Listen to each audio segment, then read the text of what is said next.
El siguiente tema en agenda es sumamente importante y yo diría que hasta clave por la envergadura del impacto que puede tener a todo nivel.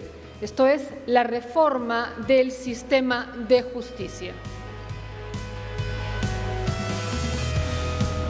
Dialogarán sobre el tema Samuel Abad, socio del estudio Checopar, Lynn Hammergren, consultor independiente, José Antonio Payet, socio de Payet, Caubi Pérez Abogados, y como conductor de la sesión, Juan de la Puente, periodista del diario La República. Bienvenidos.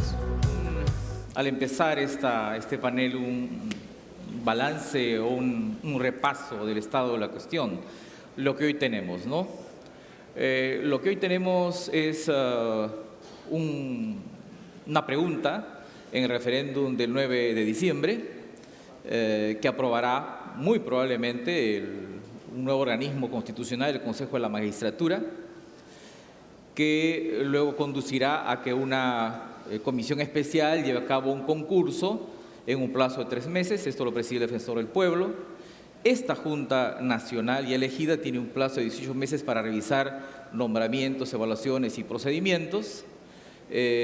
Claro, para que esta adecuación sea completa se necesita modificar la actual ley orgánica del Consejo de la Magistratura. Luego tenemos que también en el Congreso se encuentra en espera de debate varias acusaciones constitucionales contra el fiscal de la Nación, Pedro Chávarri, y también que en el Congreso hay un proyecto de ley presentado por el Poder Judicial para que el presidente del Poder Judicial sea elegido por todos los jueces del Perú, ¿no?, incluyendo una segunda vuelta si es necesario. Habría también que recordar que en agosto el Ejecutivo presentó 7 proyectos de ley al Congreso que están a la espera de la aprobación. Algunos de ellos ya están dictaminados por las comisiones y han entrado, por lo tanto, en la agenda del Pleno. Y entre las que ahí están señaladas, creo que 2 son muy importantes, cruciales ahora. La creación del Consejo para la Reforma del Sistema de Justicia, que es el cuerpo que le daría continuidad y sostenibilidad a este esfuerzo de reforma, y la creación de autoridades de integridad y control del Ministerio Público y el Poder Judicial, pero nacidas externamente, ya no internamente, aunque hay un debate. El propio Congreso cree que incluso debería elevarse el rango de esta institución, creando una superintendencia que dependa del nuevo CNM. Eso es lo que tenemos ahora. Hay, por lo tanto, propuestas constitucionales y propuestas de legislación debajo de la Constitución infraconstitucional. Vamos a empezar esta mesa con la exposición de Lynn Hammergren.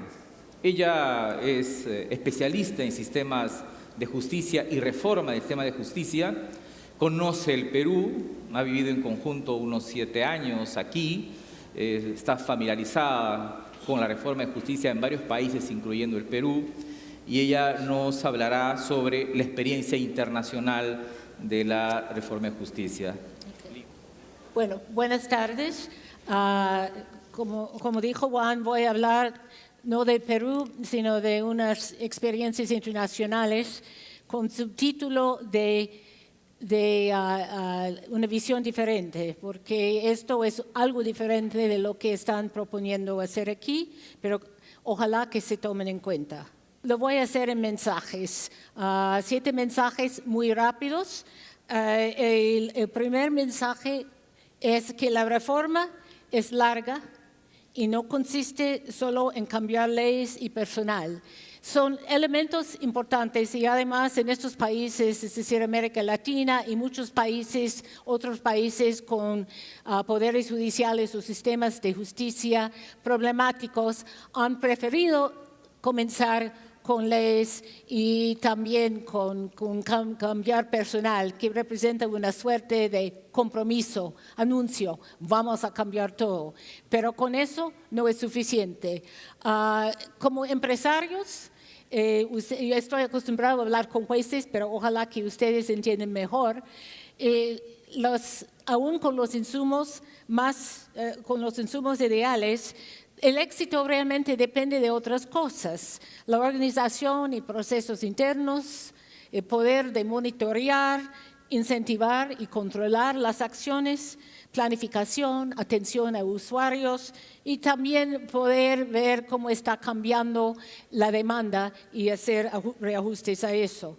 La reforma siempre parece empezar con una crisis del momento, que no es siempre corrupción, a veces es demora, rezago, acceso, inequidad, puede ser muchas cosas. Pero para mantener la reforma, el mensaje es simplemente que hay que eliminar las disfuncionalidades sistemáticas, porque si no, no importa el remedio inmediato que pongan, no va a durar. El segundo mensaje es que el Poder Judicial no es solo una colección de jueces que funcionan independientemente. También siempre hemos hablado de la independencia institucional. ¿Qué quiere decir eso? Quiere decir que la organización puede dirigir no las decisiones de los jueces, pero el cómo, cuándo, dónde y por qué tomen acciones. Y esto depende de la capacidad, tiene que poder promover un desempeño organizativo total adecuado. Y esto requiere un órgano de gobierno, que puede ser la Suprema Corte de Justicia, un consejo o un ministerio. Pero alguien tiene que estar allá a la cabeza, fijando políticas, implantando cambios y evaluando resultados. Y también, como voy a decir después, también negociando con los otros poderes. Voy a tener que brincar un poco porque nos están cortando tiempo. El tercer mensaje es que la reforma requiere un liderazgo y de preferencia interna. Esto tal vez es mi prejuicio por haber trabajado mucho en países de América Latina donde el Ministerio de Justicia ya desapareció de la pantalla. Pero tomar el liderazgo es difícil para el Poder Judicial, más fácil para un ministerio público, porque el Poder Judicial es una organización colegiada. He trabajado con poderes judiciales donde la Corte Suprema tiene 120 miembros. Entonces, esto es como un congreso, no es como una organización líder. Y también hay otras características. Normalmente escogen o tratan de escoger a los vocales supremos como los mejores juristas y gente de carácter impecable. Esto vale, pero también necesitan otras características para poder estar frente a una organización. Y hay que pensar un poco en cuáles características más necesitamos. En poderes judiciales donde yo he trabajado, donde han tenido un liderazgo, muchas veces no son los mejores juristas de la Corte. Es simplemente gente que puede proyectar una visión y implantar cambios y recoger el apoyo de los demás. Un consejo o un ministerio puede servir esto, pero no vive con las consecuencias. Y por eso creo que tarde o temprano es preferible que la Corte misma o los jueces tomen el liderazgo. Pero también a veces ayuda un empuje desde afuera, puede ser de ejecutivo, legislativo. No pensé en eso, mi pecado, conociendo que iba a hablar a ustedes, pero también podría ser la sociedad civil y organizaciones fuertes como asociaciones de empresarios. Ustedes cuenten y se empujen, si digan, esto es lo que necesitamos, no solamente una nueva ley, pero mejoras en el desempeño, erradicación de corrupción, menos demora, lo que sea. Pero esto es lo que necesitamos y que siguen empujando. Esto da el impulso. Creo que hay que retroceder una oficina administrativa que apoya al órgano del gobierno. No importa que sea consejo, ministerio o corte, el órgano de gobierno normalmente es una colección de gente más duchas en la ley que en los métodos de administración. Y entonces es el brazo técnico que informa al órgano de gobierno y de preferencia dirigido por un profesional o administrador profesional o hasta ingeniero. Buenos ejemplos son Chile, Costa Rica, Estados Unidos, Holanda Y algunos estados mexicanos, México tiene muchos problemas con su justicia, mucho más que aquí, creo. Pero por lo menos hay algunos estados que funcionan bien, y es la alianza entre la Corte, y sobre todo el presidente de la Corte, y el director administrativo o la directora administrativa. Porque el otro chiste, como dicen los mexicanos, el reto, es crear una interfase efectiva entre la organización administrativa y el órgano de gobierno. Muchas veces están en choque. Y yo lo he visto en Colombia, por ejemplo, nunca han llegado a un acuerdo. En Paraguay, en El Salvador y a veces en el Perú. Durante varias épocas aquí he visto choques y también una falta de comunicación. La pregunta es ¿por qué funcionan en otros países como Holanda, Chile, Costa Rica, los estados mexicanos o otra parte es la actitud de la Corte, pero las presiones externas han funcionado también, han dado el impulso para hacer mejor. Datos sobre el desempeño. Cuando yo empecé en esta profesión, nueva profesión, carrera, hace como 30 años, era raro encontrar un presidente de la Corte que podría decir cuántos jueces tenemos, sin hablar de cuántos casos tenemos ni cómo estamos haciendo.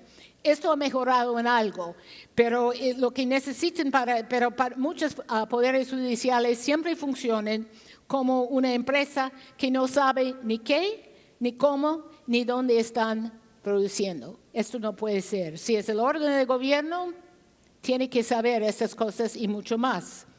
Lo que ayuda es un sistema de seguimiento de casos, de preferencia ahora automatizado, para monitorear el desempeño, identificar problemas y buenas prácticas, distribuir recursos, anticipar cambios en demanda.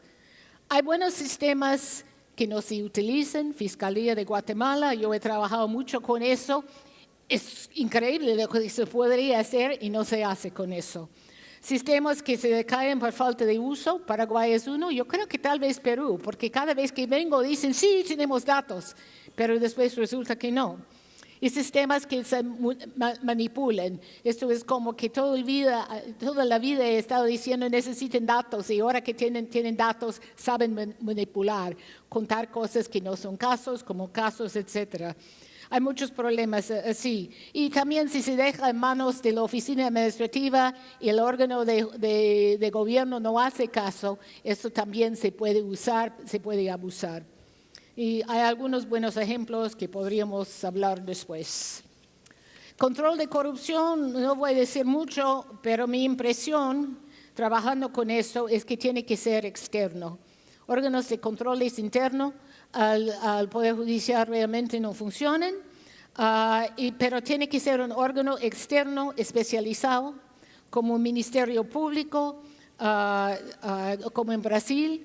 En Rumania tenía hasta reciente, era tan exitoso que el presidente o primer ministro despidió al jefe o a la jefa, pero en una entidad de anticorrupción, Estados Unidos también tenemos jueces corruptos, pero si el Poder Judicial se da cuenta, se pasa todo el caso a nuestro Ministerio Público, Departamento del Estado o su equivalente en los estados, y muchas veces la queja va directamente a ellos, no es algo que la Corte va a ver. Menos exitosos sistemas internos, Brasil tiene 2. Pero no funcionan para detectar corrupción y el problema siempre es que tienden a esconder trapos sucios en vez de tratar de hacer algo positivo. Había un caso que se llamaba Operación Anaconda hace como 10 años y donde la Fiscalía encontró un juez federal que estaba vendiendo sentencias y cuando hablé después con jueces, ellos dijeron, bueno, sí, es que tuvimos sospechas, pero ¿qué se va a hacer? Tratamos de meterle donde no iba a poder hacer problemas, pero lamentablemente esto no funcionó. Sistemas externos no especializados como comités, etcétera, si no tienen capacidad de investigar, realmente lo más que pueden hacer es reportar problemas y presionar. Pero para realmente ir detrás de la corrupción, y la corrupción en el Poder Judicial es uno de los más difíciles de comprobar. Realmente tiene que ser un órgano especializado.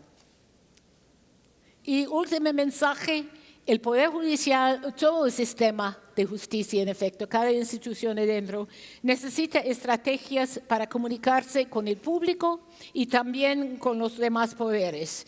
Los jueces siempre resisten eso, dicen nuestras sentencias hablan de por sí, porque tenemos que hablar al público.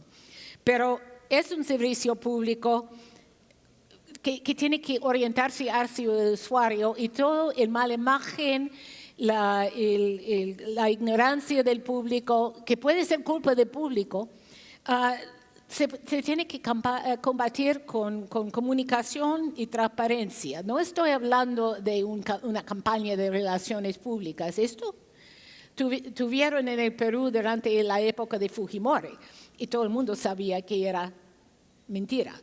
Pero tiene que ser una transparencia, la disposición a hablar no solamente de los alcances, pero también de los problemas, de publicar estadísticas, de hablar de nuevos programas, de hablar de los resultados positivos o negativos.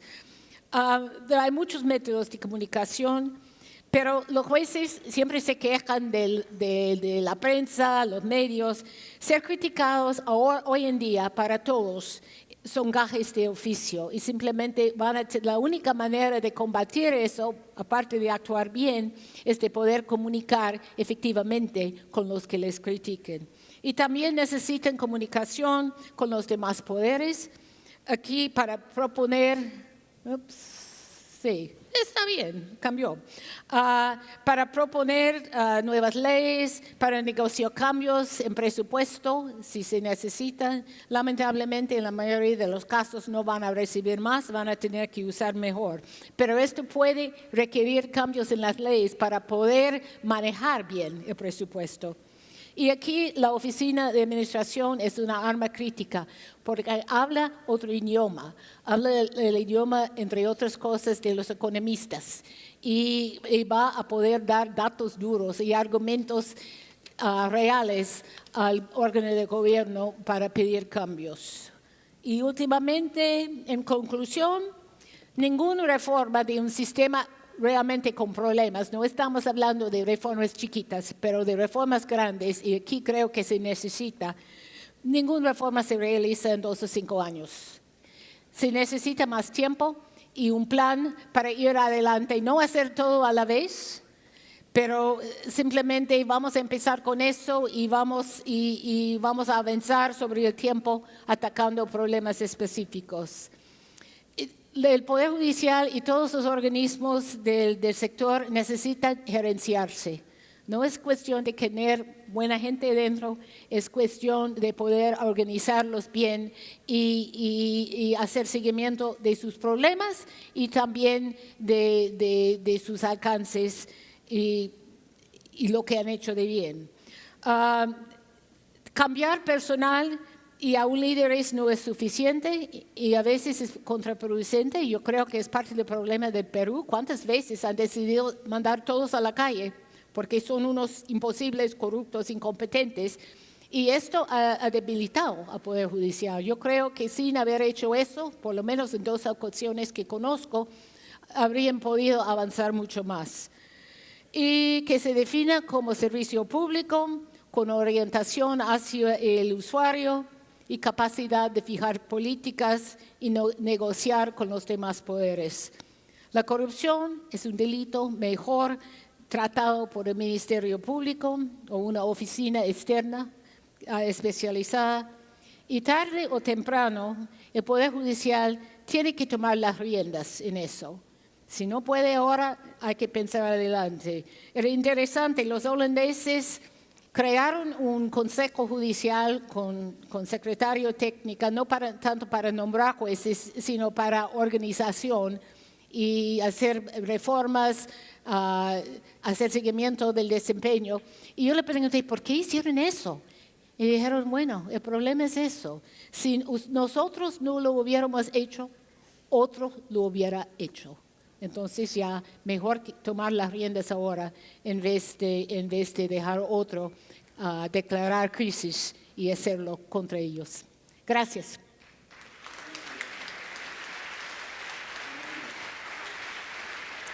Bueno, ¿Quién va? ahora hablará, está con nosotros Samuel Abad, él es socio del estudio Checopar, es constitucionalista y formó parte de la comisión presidencial que elaboró las últimas propuestas que fueron expuestas por el presidente de la República en su reciente mensaje. Él nos hablará sobre el fortalecimiento institucional del sistema de justicia.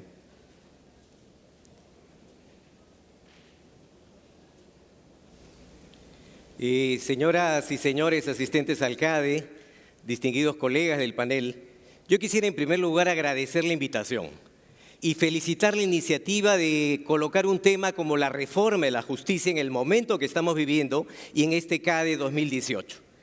Y para ello me referiré básicamente a 4 temas puntuales. En primer lugar, esta crisis que el país ha vivido en materia de justicia es una oportunidad. En segundo lugar, el impacto del referéndum para la justicia. En tercer lugar, quisiera ver qué va a pasar luego del referéndum. Y finalmente, planteando algunas ideas sobre la agenda pendiente. La crisis y oportunidad. Todos hemos visto lo que ha pasado con los audios. Todos hemos visto el nivel de corrupción que ha existido y cómo se ha tratado de copar el sistema de justicia. Ante esa situación, en julio de este año, el presidente de la República convocó una comisión, de la cual tuve el honor de participar. ¿Con qué finalidad? Con la finalidad de plantear propuestas urgentes. Nos dieron 12 días y 12 noches, en las cuales tuvimos que plantear 10 grandes temas. 10 grandes temas vinculados a la reforma institucional. ¿Por qué? Porque lo que había pasado no debería volver a pasar. Yo quisiera referirme aquí puntualmente a alguno de esos temas. El Consejo de la Magistratura, el órgano que elige jueces, el órgano que evalúa a los jueces y que los destituye, estaba en crisis. Había que cambiarlo, una propuesta de cambio. En segundo lugar, la corrupción se le pasó a los órganos de control interno, no la vieron. Un cambio en materia del órgano de control interno del Poder Judicial y del Ministerio Público. En tercer lugar, ¿cómo efectuar una reforma si no hay información, si no hay data? Transparencia judicial es fundamental, otra propuesta.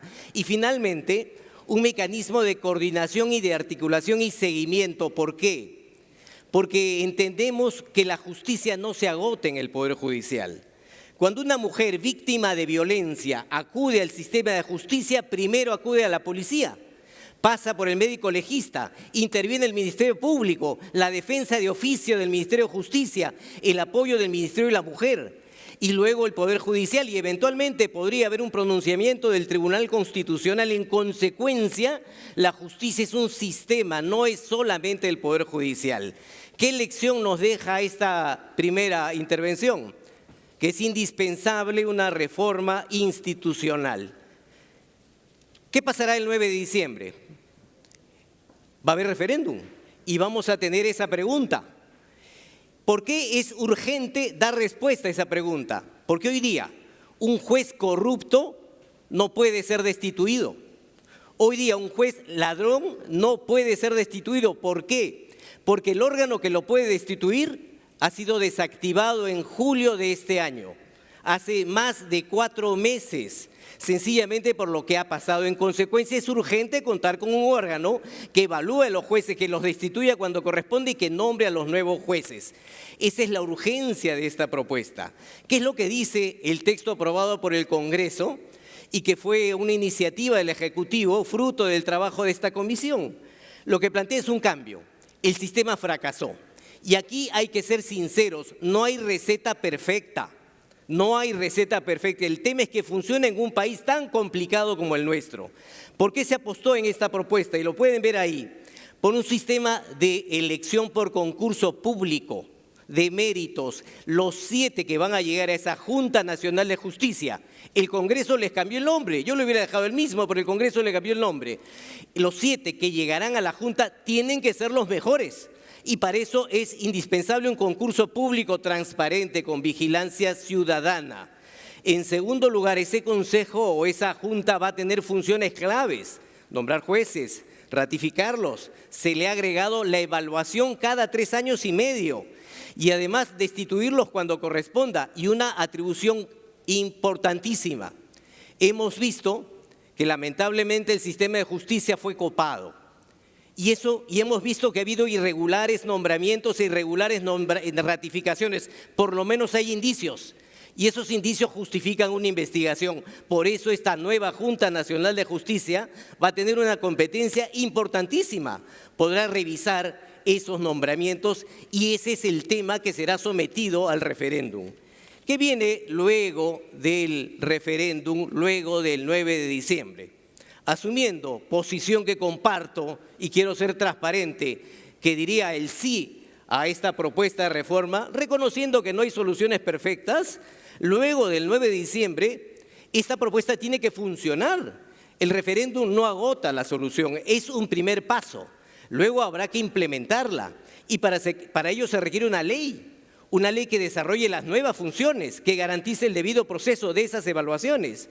Y esa ley tendrá que ser aprobada por el Congreso. Y el Congreso el 15 de diciembre cierra y vuelve a trabajar en marzo. ¿Vale decir, esa ley saldrá en marzo? No podemos esperar. Yo creo que habrá que pensar en una legislatura extraordinaria. ¿Para qué?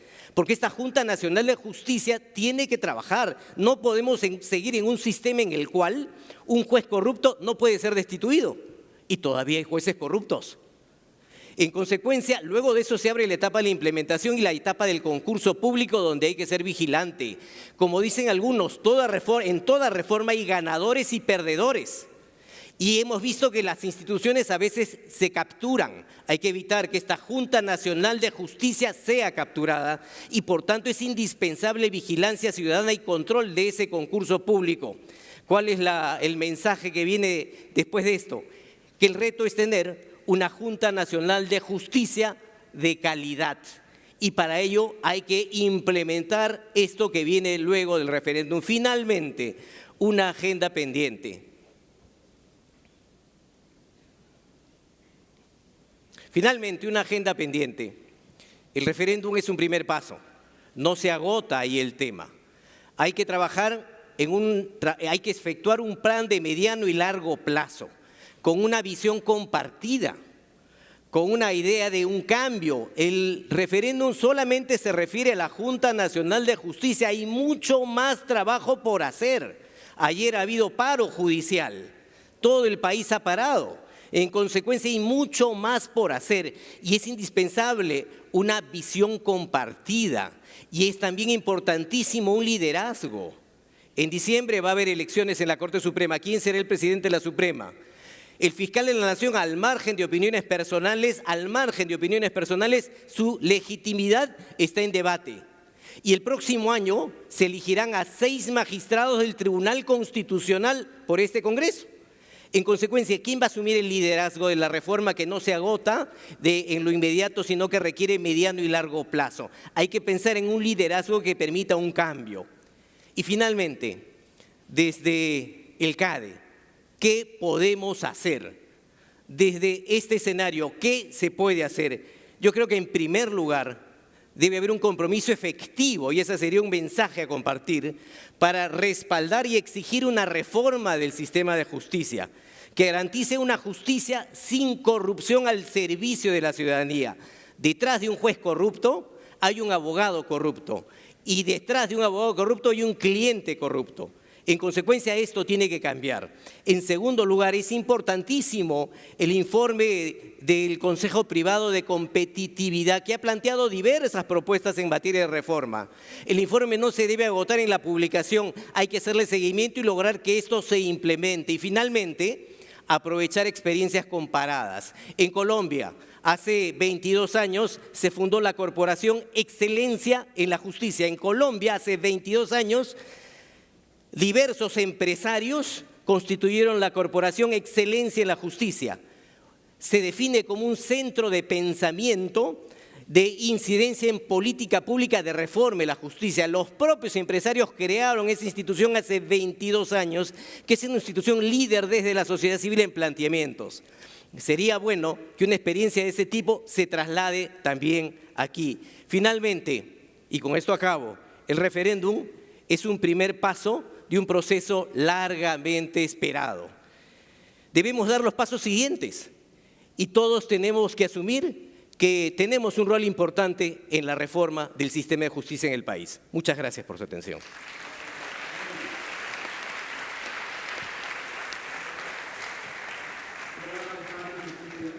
José Antonio Payet, que es socio principal del estudio Payet, Rey, Taubí, Pérez Abogado, y él nos hablará sobre la integridad de los clientes y operadores del sistema.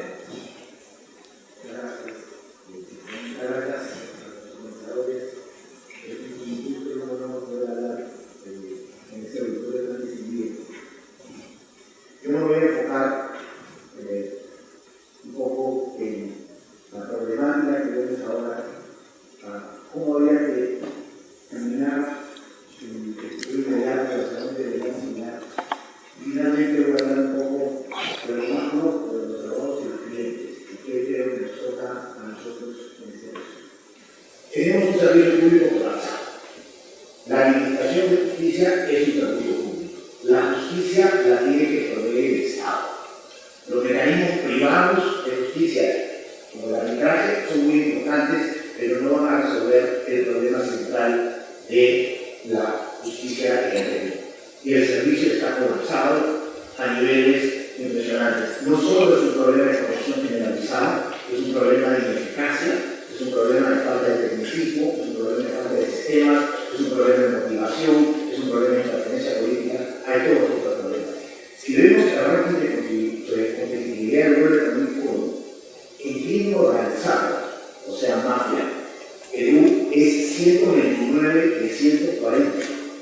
Es decir, top 10 en el mundo en país mafioso. Sobre que sea tan duro, pero eso no se dice en práctica. En confiabilidad de la policía, somos top 5 en policía poco confiable. En eficacia del Poder Judicial, top 5 en Poder Judicial ineficaz para resolver conflictos. Por eso es que la gente está profundamente descontenta en Perú con cómo funciona nuestra democracia. Esa encuesta de Latinoamérica no dice que los peruanos no queremos democracia, sino que estamos descontentos con cómo funciona nuestra democracia. Y el único que está pegadito a nosotros es Venezuela, El Salvador y Brasil. Miren con qué nos estamos contando en legitimidad de la democracia. La confianza del Poder Judicial de Perú por debajo de la del Poder Judicial de Venezuela. En el rango de Nicaragua y El Salvador, donde están las maras. Esa experiencia dice que ha tenido un hijo a raíz de los últimos acontecimientos, pero si no se resuelven las cosas profundas, ese hijo va a ser un hijo que va a volver a caer. Podemos mejorar el Poder Judicial. Esta es una cita de Fernando Castellín en el CAE de Ica, de 1992, hace 25 años. Nuestro Poder Judicial no tiene la fuerza institucional ni la que requiere para cumplir sus funciones, elementos, sus procesos son borrosos, los magistrados no tienen siempre la autoridad. En una palabra, la administración de justicia es ineficaz y inmoral. Esta cita es del Seriajus. El Seriajus es una comisión que se nombró en el gobierno del presidente Toledo, conformada por el Poder Judicial, el Ministerio Público, la Academia de la Magistratura, el Defensor del Pueblo, etc. Es decir, los stakeholders directos en el tema. ¿Qué dijo el Seriajus? En un sistema judicial en considerable medida colapsado, presenta los siguientes rasgos: miles de expedientes a la espera de ser resueltos, una Corte Suprema atiborrada de casos e imposibilidad de cumplir con sus funciones, morosidad, corrupción en todos los niveles, una estructura napoleónica de organización. Es indispensable, dice el Seriajus en el 2004, no reformar, refundar, volver a ser el Poder Judicial. 2004, hace 14 años.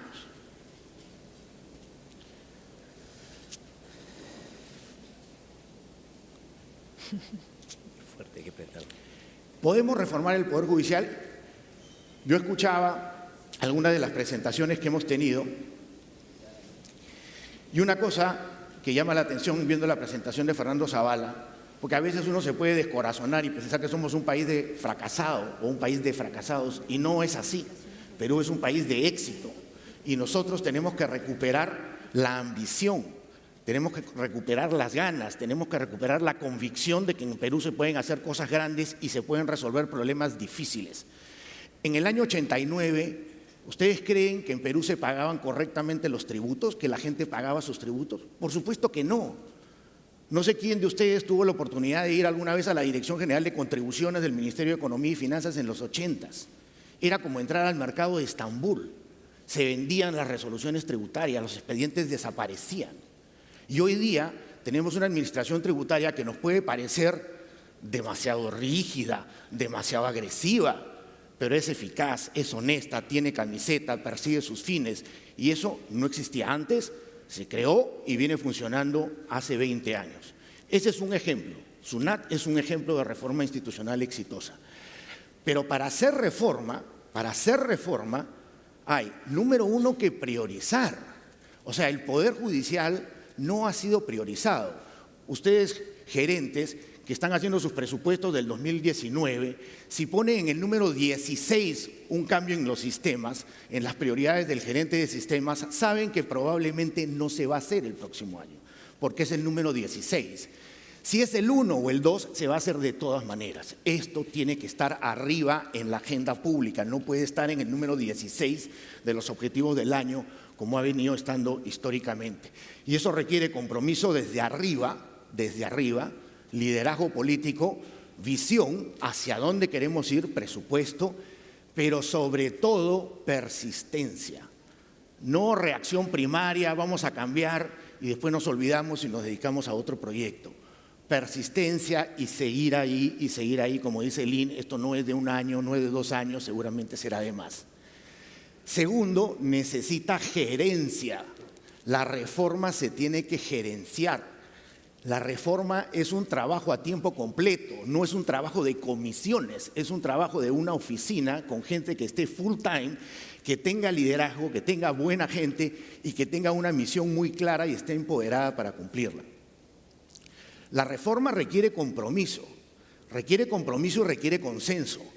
Pero yo quiero hacer 2 advertencias sobre el consenso. Yo creo totalmente en el consenso, pero número 1, el consenso no nos debe llevar a solo hacer lo que todos estén dispuestos a aceptar, porque en ese caso no vamos a hacer mucho. Y segundo, mucho cuidado con la comisionitis. Las comisiones y las comisiones y las comisiones, y todos vamos un par de horas a la comisión y hacemos unos acuerdos, y ¿quién ejecuta? ¿Quién hace? Necesitamos gerencia, necesitamos un CEO, necesitamos un equipo que esté comprometido full time con el logro de los objetivos. ¿Qué hacer con la Corte Suprema? La Corte Suprema es el punto central, es el eje de dirección del Poder Judicial, y el Poder Judicial dentro de todo el sistema de administración de justicias es el punto más importante. Necesitamos una Corte Suprema comprometida con el cambio, La Corte Suprema tiene 20 magistrados titulares, tiene como 48 provisionales. Esa Corte se va a comprometer con el cambio. ¿Cómo hacemos para asegurarnos que haya un liderazgo comprometido con las reformas que se tienen que hacer? ¿Hacia dónde deberíamos ir?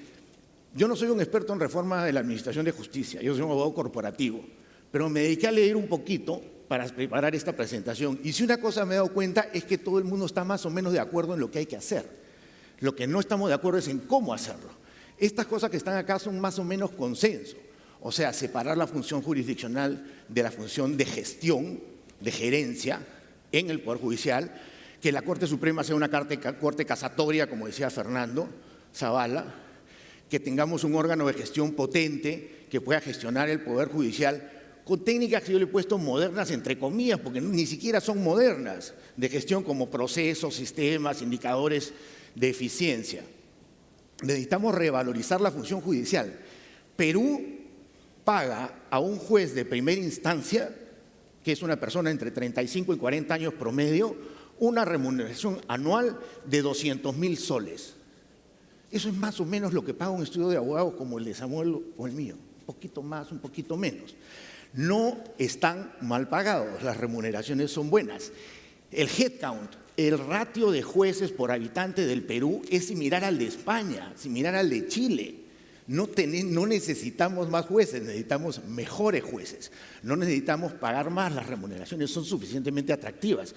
Lo que necesitamos es revalorizar la función como parte de un proceso de reforma de toda la organización. El control, ¿no?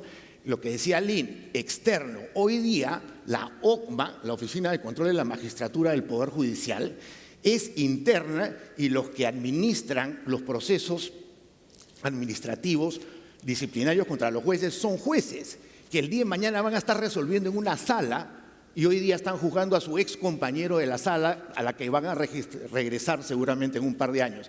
Ese otorongo no come otorongo, lamentable, que tenemos en nuestro país, no es exclusivo del Congreso de la República, también existe en el Poder Judicial y eso hay que romperlo. Y el carácter de agravante por condición de abogado, que es un proyecto de ley que está presentado como parte de las propuestas de la Comisión, es importante, porque el abogado es un gatekeeper, el abogado es un fiduciario, y el abogado que participa en un acto de corrupción es doblemente culpable. Y eso creo que hay que ponerle dientes y hacerlo sentir. Y hablando de los abogados, hay un mercado de la corrupción. Y ese mercado funciona con oferta y funciona con demanda. Si el señor Inostroza anda vendiendo sentencias, es porque alguien le está comprando sus sentencias. Y esas sentencias no son todas de narcotráfico. Hay sentencias de otras cosas que no son de narcotráfico y también se andan vendiendo. Y como hay una punta de oferta y una punta de demanda, hay una serie de intermediarios que actúan como correas de transmisión y llevan las cosas de un sitio hacia el otro y blanquean la corrupción. Así es, así funciona y eso se tiene que acabar. En el 2010, la IBA, la International Bar Association, que es la Asociación Internacional de Abogados, hizo una encuesta a los abogados miembros de la IBA de cada país. Y una de las cosas que les preguntó es, ¿tú crees que en tu país la corrupción es un problema en la profesión legal? O sea, no en el Poder Judicial, no en el gobierno, sino en el gremio, en los abogados. Los peruanos contestamos 90% que sí. Los chilenos contestaron 10% que sí. Eso quiere decir o que los chilenos son muy mentirosos o que hay una diferencia muy relevante en el nivel ético de la profesión, lo cual es sumamente grave. Hay dos cosas que hacen funcionar ese mercado de la corrupción y que tenemos que acabar con ellas. Una es la doble moral. ¿Cuál es la doble moral? La doble moral es, yo predico anticorrupción, me pongo mi botón que dice no soborno, no corrupción. Y creo firmemente en la regla, pero cuando tengo un caso donde puedo perder la empresa, entonces esa es una excepción a la regla. Y hay otra excepción, cuando estoy litigando y mi contraparte es un mafioso, entonces yo no puedo dejar que me gane con sus malas artes y por lo tanto tengo que recurrir a las mismas. Eso es doble moral. Así de duro es doble moral. Y hay otra cosa que hay que erradicar, que es la zona gris. La zona gris es la zona de la ambigüedad. Es la zona de, viene el CEO y le dice al gerente legal, Lucho, esta vaina tú la arreglas. ¿Ok? ¿Has entendido? Sí. No quiero volver a saber del tema. Eso es zona gris. Eso es ambigüedad. Eso es, sé que está pasando algo, probablemente está pasando algo, pero no quiero ni mirar porque no me quiero enterar. Eso es el famoso abogado en la sombra. El abogado mastermind que está llevando el caso y no aparece, no firma nada. O es el abogado de gemelos y corbatita Gucci que aparece en el caso y tiene un abogado en la sombra, un Terminator, que está recorriendo los pasillos y arreglando a los funcionarios judiciales. Eso no puede ser. Eso, más doble moral, nos explica corrupción en el Poder Judicial. ¿Qué hacer? El empresario es líder, el empresario es líder. El empresario lidera, y si lidera con el ejemplo, su conducta va a percolar por toda la sociedad. Integridad en serio es una convicción personal. La corrupción denigra a la persona. Integridad es no hay excepciones. Yo no pago un soborno directa e indirectamente, así me esté jugando la compañía en el caso, así mi contraparte sea corrupta. Es lo que decía Adriana Giudice cuando presentaba compliance por encima del negocio. Exijo a mis abogados que me apliquen las mismas reglas. Es decir, no permito patrocinios en la sombra. Plena transparencia de la estrategia y del equipo de defensa. Si me metes a alguien en este caso y no me lo has presentado antes y no ha pasado mi compliance, te voy a denunciar y nunca más voy a trabajar contigo. Así de duro tiene que ser. En todos los países del mundo hay abogados mafiosos. En todos lados hay abogados mafiosos, pero los abogados mafiosos no pueden trabajar ni directa ni indirectamente para las mejores empresas. Tienen que trabajar para los mafiosos. No pueden estar en el circuito de la empresa respetable. Y tener mucho cuidado con los fees de éxito. Los fees de éxito desproporcionados pueden estar escondiendo un soborno. Muchas gracias.